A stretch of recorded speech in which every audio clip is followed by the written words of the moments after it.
Oi, meu nome é Maria Fernanda e eu vou falar um pouquinho sobre as questões de Thomas Hobbes, que vai dar início àquela questão dos contratualistas. Então vamos lá. Thomas Hobbes, ele foi considerado um filósofo muito importante porque ele trabalhou sobre a questão do absolutismo, tanto que a sua principal obra é sobre isso, que é o Leviatã. Thomas Hobbes nasceu no sul da Inglaterra e ele nasceu numa família rica. E por isso ele teve acesso à educação. E através desse acesso à educação, ele conseguiu aprofundar os seus estudos e com isso desenvolver, obviamente, as suas ideias. Então vamos lá para as ideias dele. Thomas Hobbes ele vai falar sobre aquela questão do direito natural, que é muito comentada por diversos pensadores, filósofos. Mas para Thomas Hobbes, o direito, o estado natural é marcado por um estado de conflito, por um estado de guerra. Por quê? No momento que o homem se localizava num ambiente que não era guiado por regras, não era guiado por leis, não era guiado por uma autoridade, ele tendia a fazer mal ao outro. Tanto que ele vai usufruir daquela frase que chega a ser mais antiga que ele, que é aquela do homem é o lobo do homem. O homem tende a fazer mal, dano ao outro. Por isso ele vivia num estado de guerra, num estado de benegligência, que tem alguns doutrinadores falam. E assim, era necessário uma intervenção, era necessário que alguém chegasse e falasse, não, gente, vamos arrumar isso aí, senão o povo vai se matar tudo. E para ele, a melhor forma seria através de um contrato social com um monarca, com um rei absolutista. Como que funcionaria esse contrato social entre ambas as partes? Bom, a partir do momento que você estabeleceu um contrato, o povo, a sociedade, ela entregaria totalmente a sua liberdade para o rei absolutista, para o monarca. E a partir daquele momento, recebendo aquela liberdade que foi passada a ele governaria para o povo. Ou seja, o governo do absolutista deveria ser guiado para o povo. E aí vem a questão do poder absoluto dele. Então, todas as liberdades do povo passam a ser dele agora. E aí, eu vi sobre a questão que algumas pessoas questionam. Então, o povo teria a opção de ir contra o rei, nesse caso, eles poderiam questionar o rei. E pelo que eu entendi sobre a visão da obra de Thomas Hobbes, ele não fala necessariamente que o povo não pode questionar o rei. Mas é aquela questão, a partir do momento que o povo entregou as suas liberdades para o rei, as ações que ele faz, como, por exemplo, ele decidiu matar um grupo de pessoas. Aquela decisão, ele falaria que não seria uma decisão dele, mas sim uma representação em benefício daquele povo. Não sei se ficou confuso, mas seria como se ele estivesse fazendo aquela ação em nome do povo. Porque ele que guiaria as liberdades daquele povo. Eu não sei se ficou muito confusa, mas dando continuidade. E ele vai explicar toda essa questão através de sua obra Leviatã. Eu vou tentar colocar essa imagem ou junto dessa fala ou no final dessa fala para ficar melhor. A imagem do Leviatã é um grande homem com uma coroa, que seria o rei, o poder, o grande. Ao seu lado esquerdo, a gente vai ter uma espada, que vai representar a força militar, o poder militar dele. E de outro lado vem o cetro. Essa é uma questão que eu não vou me aprofundar tanto, mas que é importante a gente ressaltar. Thomas Hobbes vivia no século XVII. E ainda a gente tem a questão da religião muito influente no governo. O rei, ele devia estar acompanhado da religião. Tanto que, nesse período, a gente está começando a querer sair desse pensamento de poder divino do rei, mas ainda ele é presente. Mas a religião não poderia estar acima do rei. Ele deveria acompanhar a religião, mas não poderia estar acima do rei. Então, do cetro, representando a religião, e a sua roupa seria pequenas pessoinhas, que seriam seus povos. Então, os povos, a sociedade em si, estaria sobre o poder do rei, sobre a sua força e a sua proteção divina. E aí, todas essas ideias, como eu já falei, elas vão influenciar muitos governos absolutistas, como o Luís XIV. Ele mesmo dá um exemplo que a gente pode compreender essa questão de rei como Estado, porque ele fala: eu sou o Estado sou eu. E a gente também tem essas questões do Thomas Hobbes bastante presente na dinastia Tudor. E eu acho que é isso que eu tenho pra falar. E é isso aí. E vamos agora pro próximo pensador, pro próximo filósofo.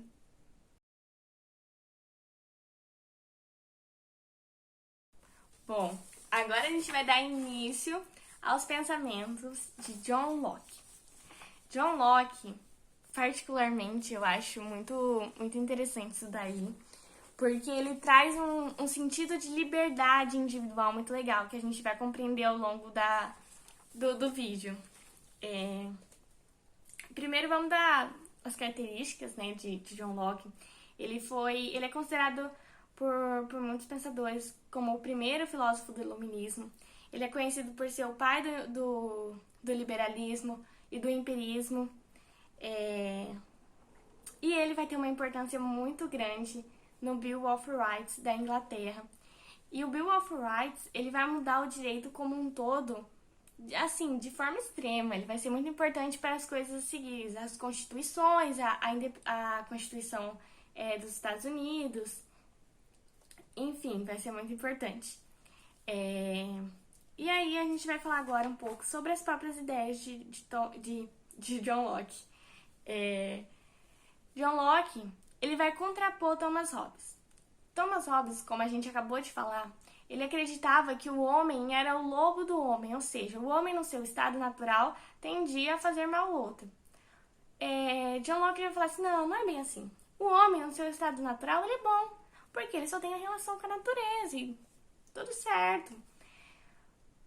E aí, entra uma questão sobre os direitos naturais. Ele acreditava que haviam direitos naturais que eram inerentes ao ser humano, ou seja, estavam antes até mesmo de um Estado, pertenciam àquele ser humano e não podiam ser de forma nenhuma retirados, que era a vida, a propriedade e a liberdade. E assim, o que acontecia? Lembra que eu falei que ele acreditava que o homem era bom? Ele realmente acreditava que o homem era bom, mas o homem ser bom não excluía a possibilidade de haver conflitos, de haver algum problema entre eles. Como, por exemplo, um outro tirar de forma, através da força, a propriedade do outro. Isso estaria ferindo direitos naturais. Então, para não se ferir esses direitos naturais, era necessária uma intervenção de um Estado. Porém, aí vem o grande diferencial de John Locke, assim, pra mim, que é essa questão do Estado. A gente estaria estabelecendo um contrato entre Estado e sociedade.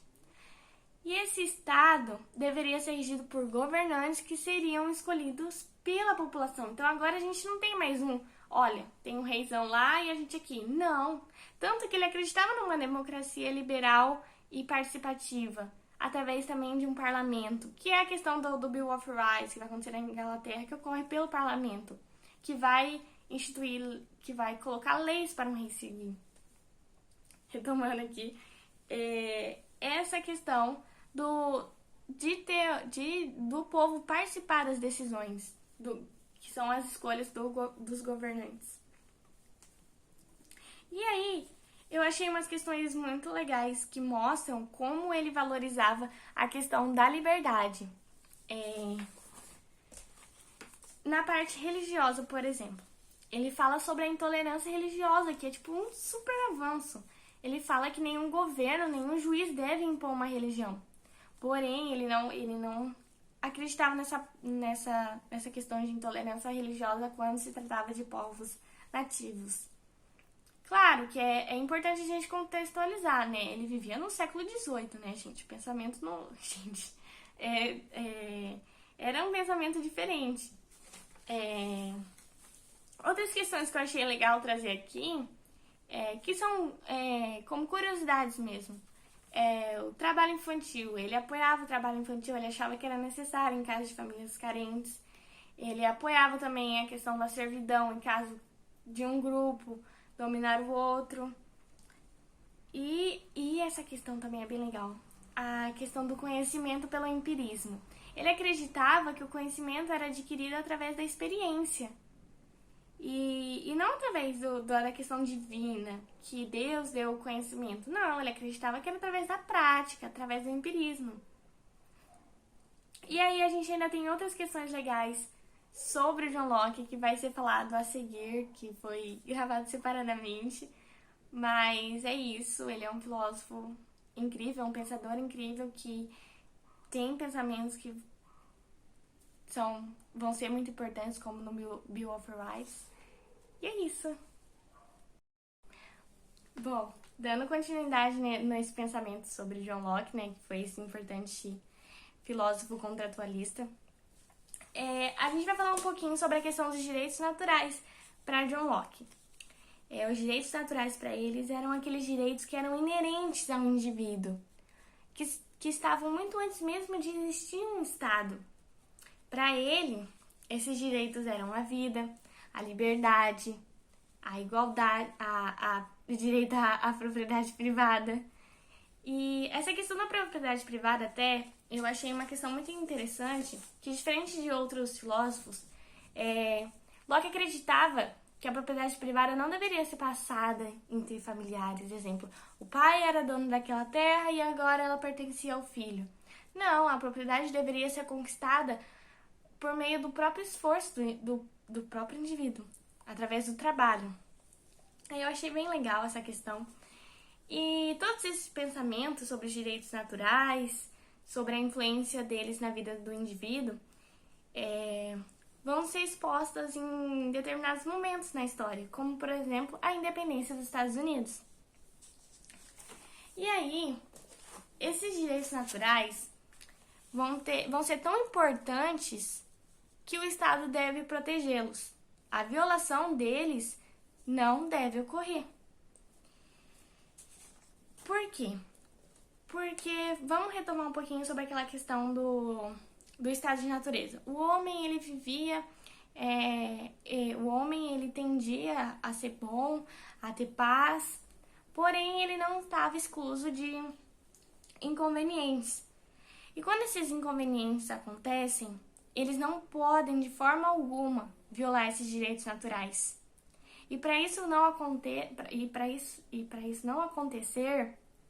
é que a gente deve ter um Estado, porque o Estado ele vai controlar essa questão desse bem maior, que é os direitos naturais. Ele vai regir para que eles não sejam feridos.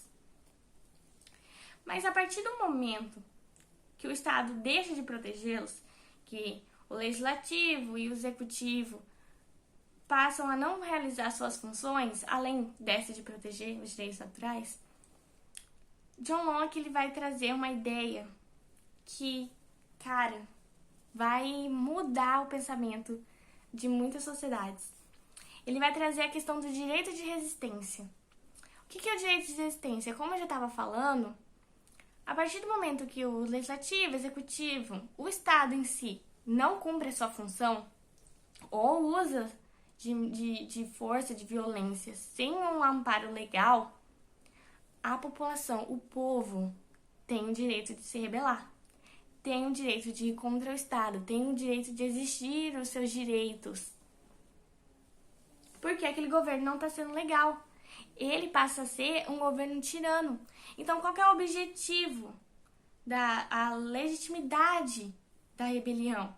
É buscar acabar com a tirania ou também eliminar uma dominação externa ilegal, de forma que se tenha o melhor governo de acordo com o que deve ser, de acordo com as leis. E aí, que vem uma questão muito legal. Não, ninguém deverá ser exposto. Eu tive que dar uma paradinha porque houve um barulho aqui, mas eu tava falando sobre a questão que eu achei muito legal, que é quando John Locke fala sobre esse direito de resistência da população, ele fala: ninguém deve ser submetido a nenhum poder sem que haja uma lei prevista. E essa fala de John Locke vai ser exatamente a questão que a gente tem hoje sobre a legalidade, usando como exemplo a questão do Código Penal. Não há crime, não há pena sem lei pré-estabelecida. E isso, olha como um pensamento que ocorreu há tantos anos atrás vai ter influência hoje em dia. É um princípio, um comecinho do que seria a legalidade. E aí, Locke ainda vai elogiar uma sociedade que tem uma possibilidade de acontecer uma rebelião, uma revolta. Por quê? Porque isso vai mostrar que é uma sociedade bem estruturada, bem formada. Porque o povo, ele vai estar raciocinando. O povo, ele vai estar pensando nos seus próprios direitos, os seus direitos naturais. Ele vai exigir uma melhora, ele vai exigir que aquele Estado atue de acordo com as leis, porque é assim que deve funcionar. E, bom, foi isso que eu tinha para falar um pouco de Locke. E as ideias dele, principalmente essa questão do direito à resistência, são fantásticas. E é isso. Vão ser muito importantes. Porque a partir desse momento, Locke vai mostrar para as sociedades que sim, é possível se contestar um soberano. É possível sim falar, não tá bom esse governo, não tá legal. E isso vai mudar o pensamento das diversas sociedades que vão vir adiante. E é isso.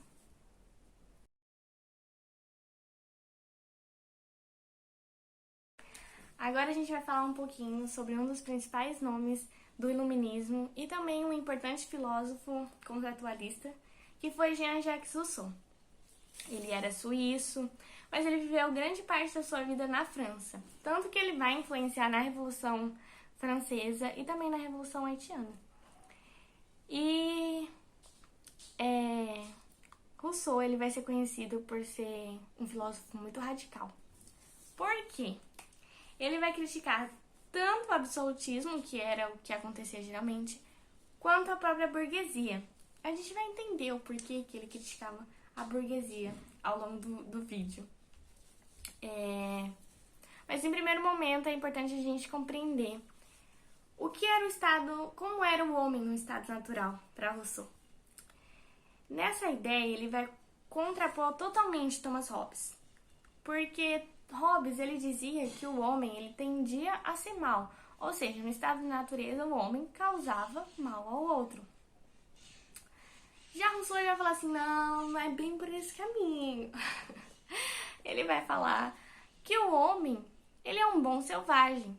No estado de natureza ele é bom. Mas por que ele é bom no estado de natureza? Porque nesse momento, quando ele está no estado de natureza, a sua única preocupação é satisfazer os seus desejos. E a satisfação desses desejos ocorre por meio da própria natureza, que são as simples ações de comer, caçar, dormir, enfim. Esses desejos, eles não causariam nenhum mal, nenhum dano ao outro. Então, aquele homem seria apenas um bom selvagem. Porém, Rousseau fala que o problema começou a partir do momento que certos homens quiseram determinar pedaços de terras como seus. Ou seja, a partir do momento que começou a se ter uma propriedade privada. E aí que surge aquela frase que é tão famosa de Rousseau, o homem nasce bom, mas a sociedade o corrompe. Por quê? A partir do momento que o indivíduo, o homem, ele olhou para aquele pedaço de terra e falou, essa terra é minha, ele começou a desenvolver uma razão. E essa razão foi desenvolvida porque ele começou a reconhecer o outro. ele começou a reconhecer que as ações que ele fazia e aquele outro faziam tinham uma consequência para ambos. E aí, a partir desse momento que começou a se causar dano um ao outro, começou a surgir a necessidade de uma intervenção. E essa intervenção para Rousseau deveria ser feita pelo Estado. Então, surge o que seria um contrato social para Rousseau. O homem, ele perdeu a sua liberdade natural, mas em troca da liberdade civil. Essa liberdade civil seria garantida pelo Estado. E dentro dessa liberdade civil, deveriam ter direitos naturais, que seriam a igualdade, que foi tirada a partir do momento que foi instalada a propriedade privada, e a liberdade. E esse Estado, ele também deveria ser regido através da vontade geral. Nesse momento ele vai contrapor Locke, porque Locke fala sobre a importância dos direitos individuais. O Rousseau já vai falar, não é bem por esse caminho, a gente tem que guiar o Estado através da vontade geral, que vão ser estabelecidas através de convenções. E aí, a partir dessa vontade geral, que vai haver a soberania do povo, que vai ser uma característica muito importante para Rousseau no Estado Civil. Tanto que Rousseau ele vai elaborar como seria o Estado Civil em cada estado. Como assim em cada estado? Bom, para ele, em estados de menores tamanhos, uma democracia participativa e direta funcionaria bem. Mas, a partir do momento que aquele estado fosse médio, já tivesse uma população maior, já não se daria tão bem. Então, seria necessário uma aristocracia. E num estado muito grande, seria necessário uma monarquia. Mas qual seria a característica comum entre todos? A soberania do povo. A vontade geral deveria guiar o Estado. Desse modo, a gente vai ver, a gente compreende por que falam que ele criticou a burguesia. Porque a burguesia eram os comerciantes. Eram aqueles que tinham negócios, eram aqueles que tinham propriedades. Então, é por isso que ele criticou a burguesia. E Rousseau vai ter essas ideias que vão ser muito marcantes, principalmente porque ele vai contrariar Locke, Thomas Hobbes ao longo dos seus pensamentos. E foi isso. Muito obrigada pela atenção. Tchau!